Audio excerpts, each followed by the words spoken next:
My girlfriend and I had been together for 2 years. We lived together for a year, then I got a new job and moved 6 hours away for the second year. That definitely wasn't good for our relationship, and we were fighting a lot towards the end. So the last day I texted her, Monday, she told me she was going to a sorority event. She was pledging a pre-law sorority. So I said, okay, have fun. Her last response was, thanks. The next day, Tuesday, there was no response from her when I asked how it went. I thought nothing of it and even considered that they might have taken her phone during the pledge process. However, her mom texted me that night and asked if I had heard from her, which didn't sit right with me.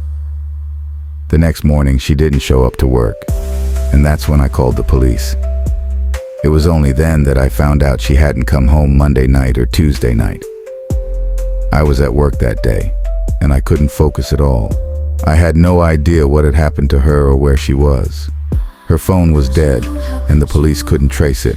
They could only track the last cell tower she was near. I felt so helpless being 6 hours away. I was in constant contact with her mom and sister. They were putting up flyers and I was posting pleas for help on Facebook, Twitter, anywhere I could. The next day, I didn't go to work and spent the whole day on the phone with family, friends, police, anyone I could think of. Everything went through my head. She was kidnapped. She was in a car accident. Everything but suicide. Finally, I got a call from her sister Thursday night. They found her in her car 2 towns over in the middle of a field. She had lit a gas grill in the back of her car and died from carbon monoxide poisoning. I was all alone hearing this news. I called my parents and they couldn't even understand me. It was the worst night of my life. I flew home the next morning and stayed there until the funeral. But the story doesn't end there. As soon as I got home, my dad told me that he had heard from the officer he spoke to that my girlfriend had been sleeping with someone I thought was my friend. I had no idea what to feel. Sadness, anger, disappointment. I felt like I still couldn't be mad at her. I even called the guy and told him, "There's nothing I could say to make you feel any worse than you already do." He had a fiancée, and she had already moved out. I think the fact that my girlfriend knew she could never actually be with him was the last straw for her. But here's the worst part. She told him what she was going to do the day before she did it. We got her cell phone back and read through their last messages, and she told him. She didn't say where or when, but he still didn't tell anyone. He basically said, "Nice knowing you." I called him back, and he said he was too drunk to remember. Meanwhile, he had just driven home. I told him not to come to the funeral because I didn't know what my friends or family would do if they saw him. I haven't heard from him since. That was 13 months ago. I have a great group of friends and family that have been so supportive over the past year. I still talk to her mom weekly, and I still think about her every day. There are still some tough days, but I feel like having a daily routine has helped me get to a better place than I was before. My ex of 7 years left me. We had been best friends since she was 14 and I was 13. Now her 26 and me 24. She met new friends, wanted to stay out late, and I became the suffocating, abusive boyfriend who just wanted her to stop lying to me. That's seriously all I wanted, because she did. The day she left, she hit me. She made plans to get a boob job, started dressing trashy, and started hanging out with people at a restaurant bar she used to work at. She left me, her stuff, our animals, everything. That's not sad. That's typical bitchy girl stuff. Here's what got me in the feels. So I'm going through my stuff. Not her stuff. I had already packed up her things for her. I come across a box with some VHS tapes, and as I go through it, I find one labeled Missouri 95, Oregon 96. I know exactly what it is. It's a family movie her family made years ago.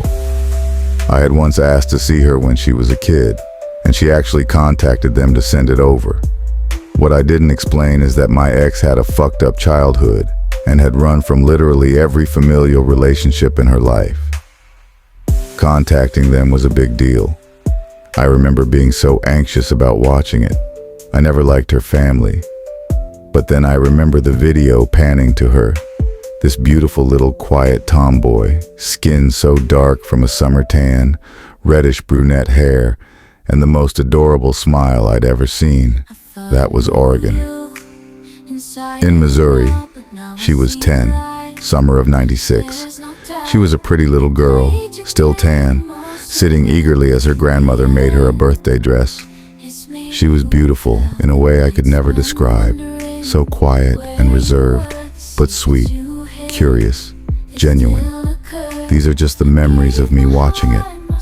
I remember watching that video and falling for her in a way I never could have considered before.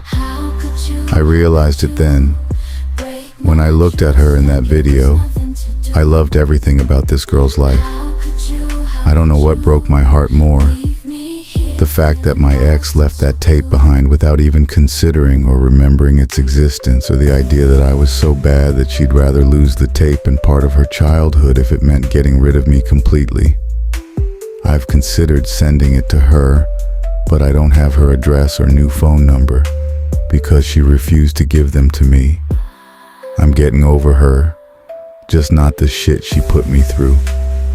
And I don't think I can ever trust anyone again. I still love this girl. From the moment I saw her, I thought she was beautiful. It's been 6 years, 6 goddamn years, and I still haven't said a word to her about how I feel.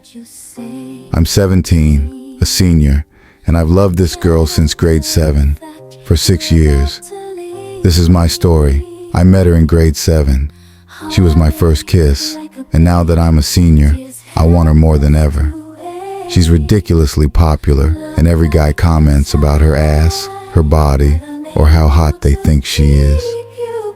Me, on the other hand, I think she's beautiful. Her eyes are the most perfect blue-gray tint I've ever seen. Her hair is so natural and flowy. She's so nice to everyone she meets. She's perfect. In grades 8 and 9, she moved schools. In grade 10, I found out we went to the same school again. I didn't say a word, but we did smile whenever we saw each other. The day I finally decided to talk to her was the day before she left for France. I didn't know that at the time. I didn't even know if she was ever coming back. Grade 12 registration. I saw her. I was with my girlfriend at the time. I saw her and thought she was just going to say, hey. Man, oh man. We basically screamed each other's names. Oriana, Ken, and then we hugged. I wasn't expecting a hug. It just came naturally to both of us. When we hugged, I forgot about the world. I completely forgot my girlfriend was standing right there. She got mad, but whatever. I'm surprised that after only 2 or 3 years of being in the same school and barely interacting, she still remembered my name. It's rare, but it happens. And when I get the chance to have those little 5 to 10 minute conversations with her, we hold it up quite nicely. No awkward moments, nothing. I forget about the world. I don't even look at my phone when I'm with her. I make the most out of it. The thing is, we barely talk. We say hey in the halls, but other than that, she's always surrounded by her friends or busy.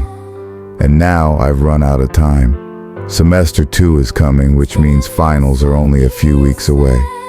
I'm handing in my military forms in 6 days, pursuing a career in the military, and she'll be here in the city, going to university.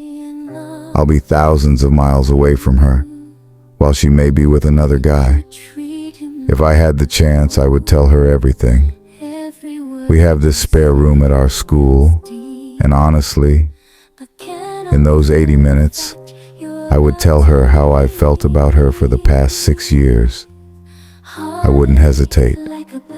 I would have no problem taking her out for dinner. I just want one night, one fucking night, to tell her how I feel.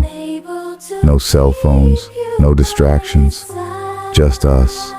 I would be the happiest guy alive. And in that one night, I would forget about the world. I've always been a passionate person. That's a nice way of saying I am emotionally stunted, unable to process or direct my feelings in any proper way.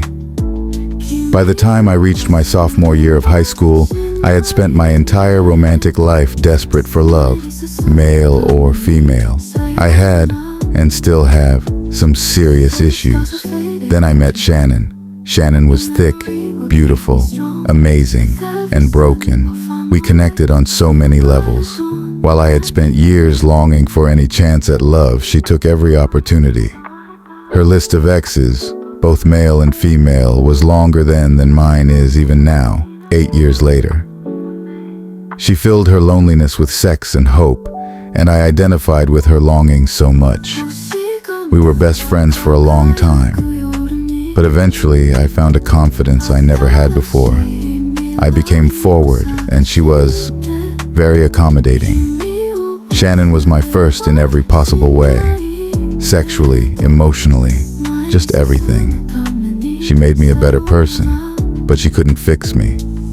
I was insecure, broken, and terrified of losing this incredible, amazing thing. And after 2.5 years of struggling, trying, and failing, it all fell apart. We were toxic for each other, and everyone seemed to know it. Both of our parents refused to let us be together, so we were constantly sneaking around. Then high school ended. She went off to college. I didn't. I was left behind. Today, Shannon is a lesbian, and I have been living as a gay man ever since. I can't form meaningful relationships. I compare everything and everyone to her, and it's terrible. I've dedicated my life to learning how to love myself, so maybe someday I can be less broken for someone else. But I really don't believe it's possible. I live in her shadow, and I'm sure she never even thinks of me anymore. Shannon Sear, wherever you are, I still love you so very, very much. I was 18 and I met Sandra, who I think was my soulmate. I've never felt so connected to anyone before or since. We dated for over 2.5 years, and during that time we laughed and loved and cried together. When I think back about the best times of my life, I usually think about those days. But I was an arrogant ass, and when things got a little stagnant, I dumped her and began dating another girl. The new girl and I dated for a couple of months, but during that time, Sandra and I still got together. The day after Christmas, I went for a coffee with Sandra, and we confessed to each other how much we still loved and missed one another. We discussed marriage. She forgave my arrogance and said we could work on our relationship. It was amazing of her. I promised to call her the next day. On the 27th, I tried calling all day but got no answer. I must have called 30 or 40 times that day. I worked night shift, and when I got to work, I tried calling again. At 1 a.m., I finally got hold of her. She was panting and sounded odd, and she told me to fuck off and stop calling me, I'm sick. She then hung up on me. I called back and her mother picked up, and her mother also told me to stop phoning. She died at 2:58 a.m. of meningococcal meningitis. I cried for 3 days nonstop after that happened. I am 40 now, and I still think of her every single day. I'm glad I called because I think my phone call is what got her mother out of bed to be with her. The worst thing about it is that the last words I remember her saying to me were to fuck off. But every story must come to an end for now. My dear listener, thank you for allowing me to take you on this journey of passion, temptation, heartbreak, and forbidden desire. If you enjoyed these stories, do me a favor. Like this video, subscribe to our channel, and turn on notifications so you never miss a single whispered secret of love and longing. And if you, yes, you, have a story of passion, of romance, of heartbreak, of love that defied the odds, send it to us. Perhaps your story will be the next one I bring to life. Send your stories to lovetalesunfold@gmail.com. Until next time, keep your desires close, your secrets closer, and never, ever deny yourself the pleasure of a forbidden story.